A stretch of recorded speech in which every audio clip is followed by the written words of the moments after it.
20 में ज्वाइन किए थे, ठीक है, और 24 में लास्ट ईयर ये टीओ सिलेक्ट हुए हैं। तो चार एक ही बैच के हैं, वेट लिस्ट 2 और 3, लेकिन उनका टीओ बनने में काफ़ी डिफरेंस हो जाएगा। वेट लिस्ट 2 वाले deputy managing director, DMD, MD and chairman, ये सारे रैंक पे आपको एसबीआई। जय हिंद दोस्तों, कैसे हो आप सब। मैं अंजनी कुमार, एक serviceman banker. Hope you all are fine and doing well. अभी जो हम डिस्कस करेंगे वो रुपेश कुमार जी की क्वेरी ले रहा हूँ, लगभग 9 दिन पहले आई थी एक वीडियो। कोई क्लर्क जो एक सर्विसमैन नहीं है वो 4 साल बाद ऑफिसर बनेगा तो कितना सैलरी में अंतर आएगा, प्लीज़ रिप्लाई सर। ओके, तो इट सीम्स रुपेश कुमार जी जो है वो यंग एस्पिरेंट हैं और आई होप कि वो एसबीआई पीओ का भी एग्ज़ाम दे रहे होंगे एसबीआई जूनियर एसोसिएट के साथ। सो लेट्स डिस्कस क्या अंतर आएगा 4 साल के बाद। ये भी काफ़ी क्वेरी आती है यंग एस्पिरेंट्स द्वारा, क्या SBI PO at par with SBI TO, ठीक है, ट्रेनिंग ऑफिसर्स के एट पार है एसबीआई पीओ। सो इस पे भी हम चर्चा करेंगे। सी एसबीआई पीओ जो है इनका एग्ज़ाम शुरू हो रहा है प्री का from tomorrow onwards. So all the very best जो एसबीआई पीओ का एग्ज़ाम लिख रहे हैं। एंड ओनली 600 वैकेंसीज होने से इस पर थोड़ा सा एस्पिरेंट्स मायूस है, स्पेशली यंग एस्पिरेंट्स के बारे में बात कर रहा हूँ। कितनी कम वैकेंसीज आई जो 2000 के आसपास एवरी ईयर होती थी। So you need not to worry, जो चीज़ आपके कंट्रोल में नहीं है। आपके कंट्रोल में है कि आप एसबीआई जूनियर एसोसिएट से एसबीआई टीओ भी बन सकते हैं, ठीक है, और जूनियर एसोसिएट में वैकेंसीज काफ़ी ज़्यादा आई हैं। तो सबसे बड़ा डिफरेंस जो होता है एसबीआई पीओ को आप देखोगे, जो भी आपको deputy managing director, DMD, MD and chairman, ये सारे रैंक पे आपको एसबीआई पीओ जो डायरेक्ट एंट्री है वो मिलते हैं।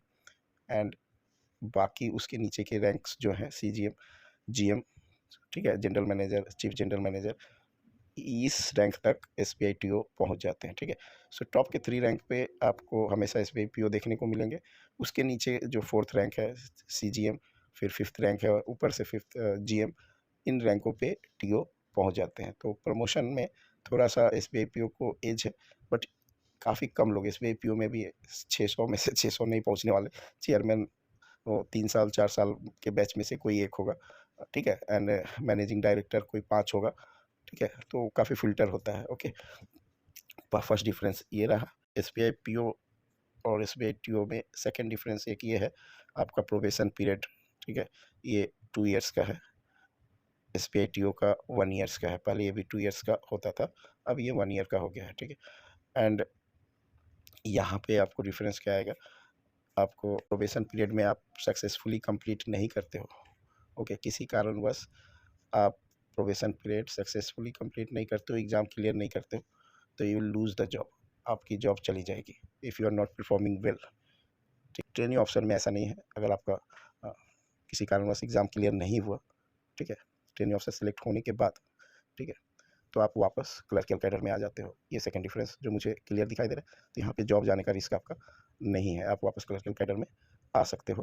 ओके, नेक्स्ट डिफरेंस की अगर मैं बात करूँ एसबीआई पीओ एसबीआई टीओ में, कहते हैं एसबीआई पीओ को 4 इंक्रीमेंट मिलता है, ठीक है।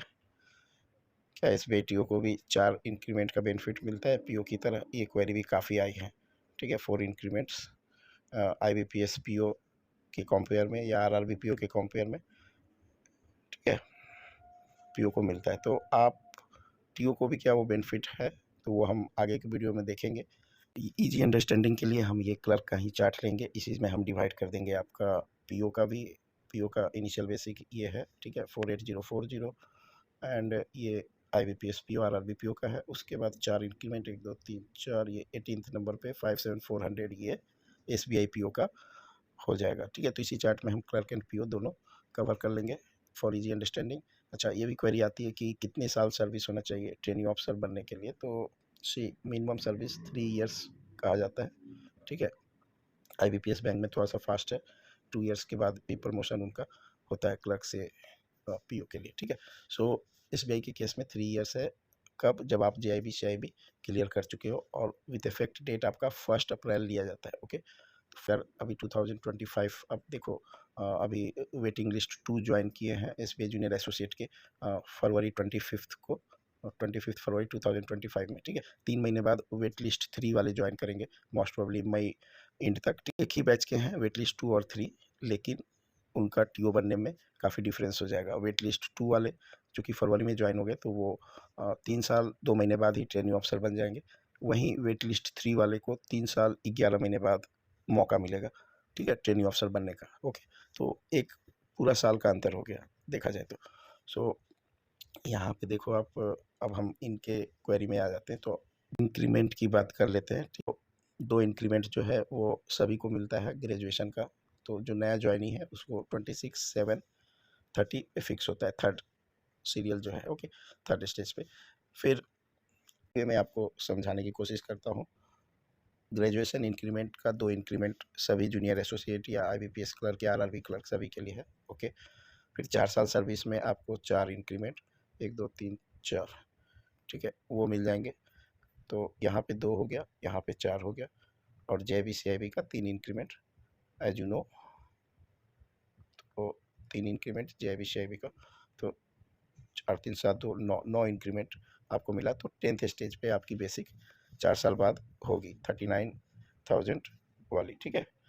अब आपको प्रमोशन लिया आपने, तो क्लर्क से PO बन गए या TO ट्रेनिंग ऑफिसर बन गए या JMGS बन गए, तो स्टार्टिंग ही बेसिक होती है PO की 48040 जो मैंने बताया था, ओके। ये IBPS PO या जो RRB PO का है स्केल 1 का। फिर आप चूँकि 3 इंक्रीमेंट आपको JIB CIB का है, ओके, एंड फिर बैंक भी आपको 3 इंक्रीमेंट देती है, ठीक है। तो इनका जो बेसिक फिक्स हुआ TO का वो 61,800 पे फिक्स हुआ, और उस पे एट प्रेजेंट क्या सैलरी है वो भी हम देख लेते हैं। तो बेसिक में चेंज कितना हुआ वो देख लो। यहाँ 39,000 अप्रॉक्स है, यहाँ 61,000 अप्रॉक्स है। मीन्स लगभग आपका 1.5 टाइम्स से ज़्यादा हो गया। 40,000 का 60,000 होता है 1.5 टाइम्स, तो यहाँ 1.6 टाइम्स मैं अप्रॉक्सीमेशन ले रहा हूँ, 1.6 टाइम्स आपका बेसिक पे चेंज हो गया। एट प्रेजेंट एक TO की क्या सैलरी है वो भी लकली किसी ने शेयर किया मेरे साथ, पुराने सब्सक्राइबर हैं। 2020 में ज्वाइन किए थे, ठीक है, और 24 में लास्ट ईयर ये TO सिलेक्ट हुए हैं। तो 4 साल का केस इनका भी है, एंड इनका जो बेसिक पे फिक्स हुआ वो 62,480 आप देख सकते हो। देन डियरनेस अलाउंस है, फिर आपको house rent allowance, okay, then city compensation allowance है। ये अमाउंट आप देख लेना, वीडियो लंबा नहीं करना है। क्लींजिंग अलाउंस है, okay. Then arrears of earning ad hoc, arrears of earning कोई पुराना पैसा है फंसा हुआ, तो इसको माइनस कर देना, ये आपका एवरी मंथ में नहीं रहता, ओके। देन लर्निंग अलाउंस है, स्पेशल अलाउंस है, ओके। तो ये सारे अलाउंसेस मिलाकर इनका यहाँ 1,17,000 ग्रॉस बन रहा है। इसमें एरियर्स ऑफ अर्निंग मैंने बोला था माइनस करना, तो 12,000 माइनस कर दो, तो इट विल बी 1.05, 1,05,000 रुपये ये gross salary at present training officer को है। This video will guide you. Thank you for giving your precious time. God bless you all. और कुछ इंपॉर्टेंट क्वेरी हो तो आप कमेंट सेक्शन में लिख सकते हैं।